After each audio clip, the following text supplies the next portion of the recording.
यह battle through the heavens season 7 part 321। अगर आपने अभी तक लास्ट पार्ट ना देखा हो तो लिंक डिस्क्रिप्शन में है। पिछले एपिसोड में हमने देखा था पिल गैदरिंग कंपटीशन खत्म होने के बाद जॉन कोंगजी सावन को बुलाते हैं क्योंकि उन्हें सावन से कुछ बातें करनी थी। कुछ समय डिस्कशन करने के बाद सावन अपने रूम की ओर बढ़ने लगता है, तभी साव भी उसके साथ आ गई थी। जब लिटिल फेरी डॉक्टर सावी और सावन को एक साथ देखती है तो सरप्राइज हो गई थी। इसके साथ ही कुछ समय और बात करने के बाद वो सावी वहाँ से निकल जाती है। तो अब आगे इस पार्ट की शुरुआत में हम लिटिल फेरी डॉक्टर और सावन को देखते हैं जो कि एक कमरे में थे। इसके साथ ही लिटिल फेरी डॉक्टर कहती है, तुम हमेशा लड़कियों के आसपास क्यों घूमते रहते हो? क्या तुम्हारे पास कोई काम नहीं है? तुम हमेशा लड़कियों को अट्रैक्ट क्यों करते रहते हो? लिटिल फेरी डॉक्टर की बातों को सुनने के बाद सावन हंसने लग गया था। फिर वो लिटिल फेरी डॉक्टर को छेड़ते हुए कहता है, क्या मैं हमेशा लड़कियों को अट्रैक्ट करता रहता हूँ? तो कैसा रहेगा तुम इन लड़कियों को हैंडल करो।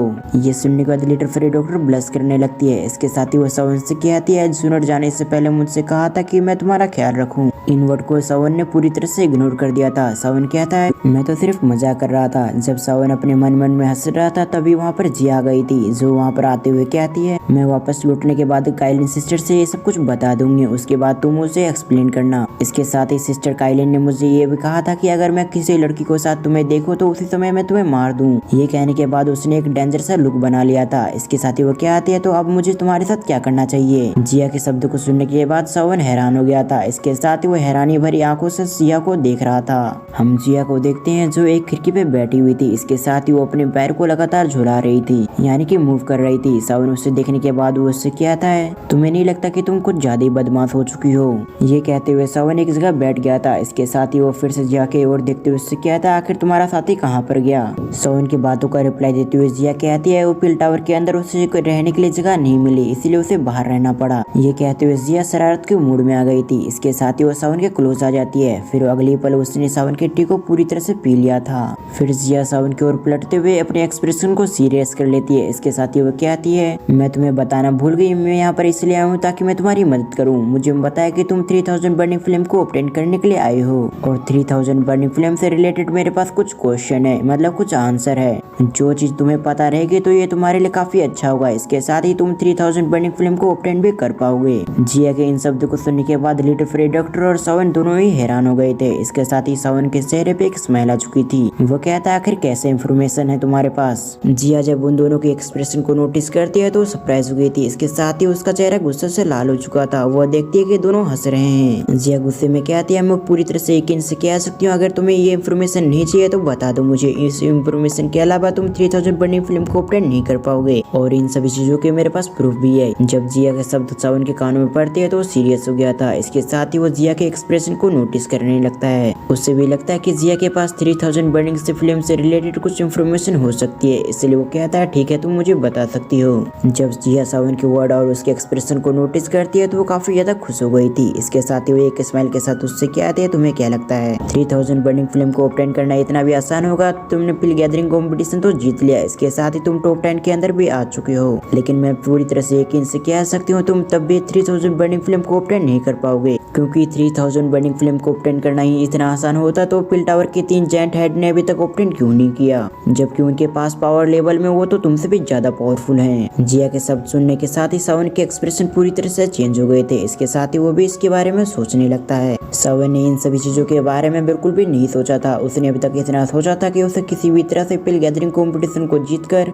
3000 बर्निंग फ्लेम तक पहुंचना है। उसके बाद वो 3000 बर्निंग फ्लेम को तो काफी आसानी से ऑब्टेन कर लेगा। लेकिन जिया जितनी कॉन्फिडेंस से कह रही थी, सावन को भी ऐसा लगता है जरूर यहाँ पर कुछ गड़बड़ है, इसलिए उससे क्या था, तुम अपनी बातों को कंटिन्यू रखो। सावन 3000 बर्निंग फ्लेम को लेकर पूरी तरह से सीरियस था। इसके साथ ही वो छोटी से छोटी इंफॉर्मेशन रखना चाहता था। जिया कहती है, अगर तुम ये सोच रहे हो कि तुम 3000 बर्निंग फ्लेम को जबरदस्ती ऑब्टेन करोगे तो तुम्हारी गलतफहमी है। तुम ऐसा नहीं कर सकते क्योंकि उसकी एक खुद की चेतना है, मतलब उसके पास खुद का दिमाग है। तुम्हें याद है फॉलम हार्ट फ्लेम को तुमने कितनी मुश्किल के बाद ऑब्टेन किया था? उससे भी ज्यादा खतरनाक है 3000 बर्निंग फ्लेम को ऑब्टेन करना। इन दोनों ही फ्लेम के बीच बहुत बड़ा गैप है और तो और फॉलम हार्ट फ्लेम और 3000 बर्निंग फ्लेम की बिल्कुल भी कंपैरिजन नहीं करी जा सकती।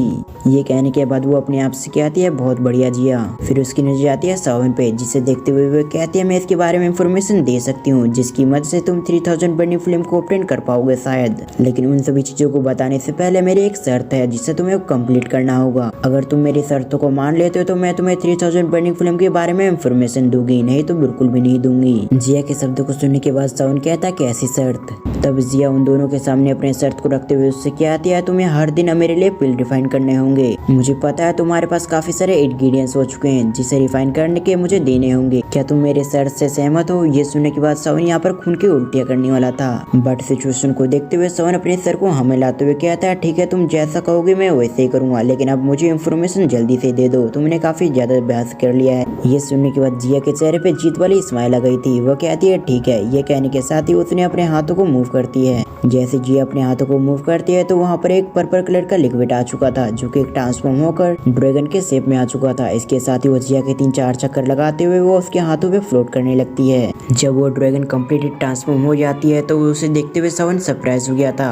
सावन कहता 3000 बर्निंग फ्लेम। इधर जिया सावन से क्वेश्चन करती है, क्या ये ड्रैगन बिल्कुल 3000 बर्निंग फ्लेम की तरह दिखता है? जिस पर सावन भी नोट करता है। और मैं आपको बता दूं सावन को इसलिए पता है क्योंकि सावन एक बार यहाँ पर गया है, स्टार रियलम के अंदर एंटर किया है। अगर आपको एपिसोड नंबर याद है तो आप मुझे कमेंट करके जरूर बताएं। अब हम इधर सावन को देखते हैं जिसे समझ नहीं आ रहा था कि आखिर जिया को कैसे पता है कि 3000 बर्निंग फ्लेम ऐसी दिखती है। क्या 3000 बर्निंग फ्लेम और जिया के बीच में कोई कनेक्शन है? वैसे भी सावन को कुछ भी नहीं पता था कि आखिर जिया किस क्लैन से बिलोंग करती है, तो इसलिए ऐसा हो सकता है कि 3000 बर्निंग फ्लेम और इसके क्लैन में कोई कनेक्शन हो। जिया की पावर को देखते हुए सावन ने कुछ गैस लगाए थे जैसे कि एंशिएंट विद ड्रैगन, क्योंकि उनके पास भी ऐसी पावर होती थी कि वो बिना किसी फॉर्मेशन को तोड़े हुए उसके आर पर जा सकती है। और जिया भी ऐसी करती है, वो बिना किसी फॉर्मेशन या फिर शील्ड को तोड़े हुए आर पर जा सकती है। लेकिन इस चीज के बारे में भी सावन के पास बहुत ही कम इंफॉर्मेशन थी। यहाँ तक कि सावन को उनके फॉर्म के बारे में भी कुछ भी नहीं पता था कि आखिर उनकी कैसी फॉर्म है। जब तक सावन इसके बारे में सोच रहा था तब तक जिया ने भी अपने हाथों वाले ड्रैगन को नष्ट कर दिया। इसके बाद वो सावन से कहती है 3000 बर्निंग फ्लेम को ऑब्टेन करना बहुत ज्यादा मुश्किल है। ये फिल्म काफी गुस्से वाली है और जब इससे पता चलता है कि कोई व्यक्ति इसे कंट्रोल करना चाहता है तो ये बहुत ज्यादा गुस्से में आ जाती है।